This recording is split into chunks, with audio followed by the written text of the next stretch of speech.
My name is Janelle Helms, and this is my Nothing Ordinary story. I've always enjoyed decorating, and even as a kid, I would constantly rearrange and decorate my room. But I guess it was after I got married, we bought a 1920s fixer-upper. That's when I realized that I really love designing spaces and not just decorating them, but actually changing the layout of them and figuring out what made them functional as well as pretty.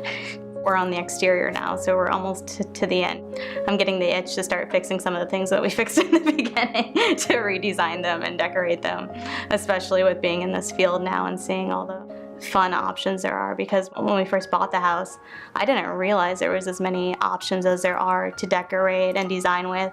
Like, I knew there was the internet and Home Depot and Lowe's, but I didn't realize that there were places like Carbic where you could come and find beautiful tiles and cabinetry and just really personalize the space and make it your own. But so now that I'm seeing all those fun products, then I kind of want to start over.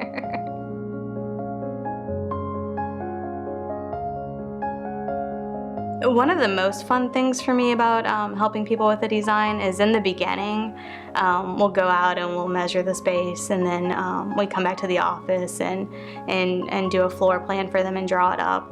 And I think one of my favorite things is when you're showing the clients your floor plans that you have for them.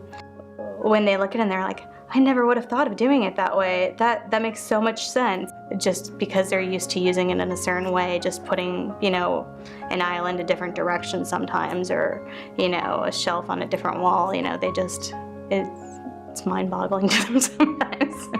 but I like kind of opening their eyes, I guess, to the possibilities of their space. So being married to a carpenter, I think, helps me with the job because it helps me to know the other end of it.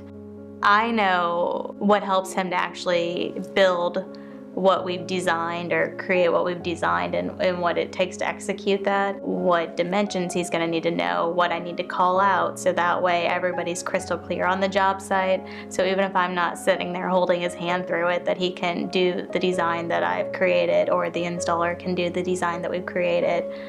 Because a lot of it is just communicating. Sometimes it's phone calls, but a lot of times they're just looking through your design notes and taking it for what it is, and so it just has to be as clear as possible. So there's no mistaking it for something else. I think the hardest thing about my job is one of the reasons that I actually like it the most too, is because you can't ever know everything, and each project is different. So there's always some kind of problem or obstacle that you're trying to solve, which in the moment sometimes is overwhelming, but then when you actually solve it, then it's rewarding, and I guess it's fulfilling in a way. Just the fact that you're like, okay, I figured this whole situation out, and now they have a good design.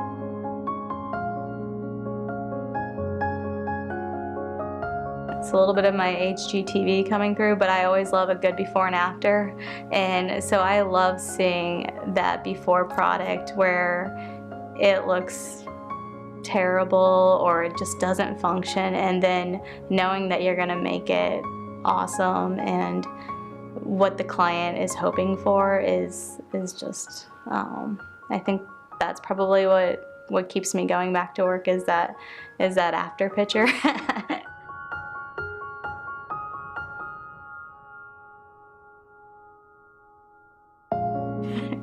I love being a designer just because I like to take ideas from the concept of them to just being a bunch of ideas or Pinterest or house pictures to being their actual space, taking it from concept to completion, where they can have a space that is what they've always dreamed of and what they've imagined it to be. So it feels really good to know that you had a part in making their space so much better for them just in their everyday lives, like whether it's just getting their kids off to school or having a family dinner, that you were able to be a part of that, or even, in a bathroom just getting ready in the mornings, that now they have a space that they can get ready where before they, didn't, so.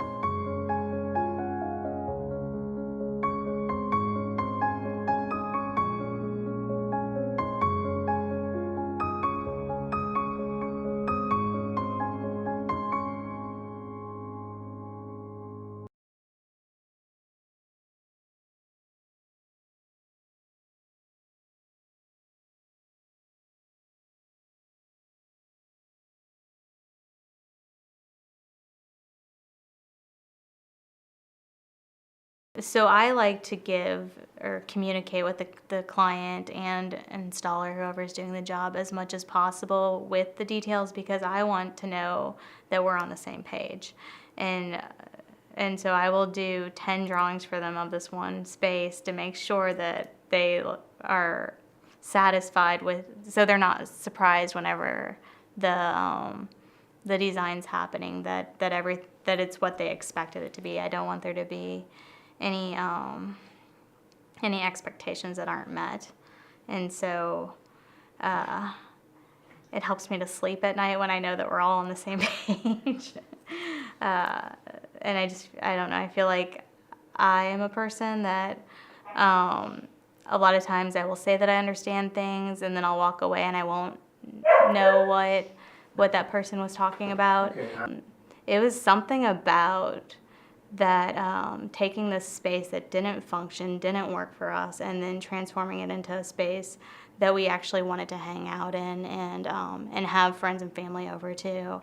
And so then there was a client that I had not too long ago that was on a really tight budget, and she was drawn to really expensive products and designs, but I guess I was able to help her because I was able to show her products where she could still get that same look and feel, but it was less expensive. And then we decided on products that she should splurge on, products that she wouldn't, it wouldn't lessen the design to take it, to use the more or less expensive option for it. So so in the end, she was really happy because she had what she felt looked like a really rich bathroom, and we were able to do it in her budget.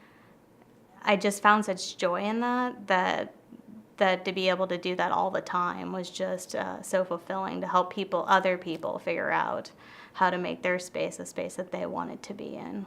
I will say I invest in my design knowledge by I guess constantly going to new product trainings, learning what's new and up and coming in the field. We'll go to NKBA meetings and talk to different designers there and people in the industry, which is always helpful. I go with Jenny as much as possible to any of her jobs and appointments, just to soak in anything that I can from her as well. I follow a lot of designers on social media and read their blogs and just try to stay as aware as possible of what's actually going on in the design world.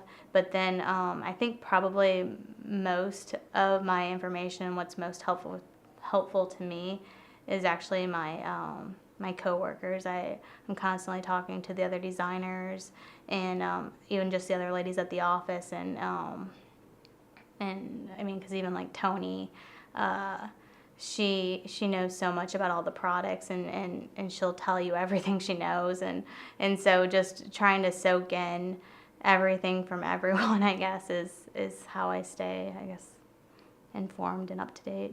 When we first bought the house and we moved in, both of our parents were helping us, and they came over and they were just like, what have you gotten yourselves into? They did not see the potential, but we could see the potential, and we knew that there was something that we could make it into our home. So that's what kind of drew us into the space. Now it's funny because my husband's mom will come over, and they'll tell us, they'll be like, we thought you guys were crazy when you bought this house. And they're like, now it's so nice and homey, and we love being in the space. So.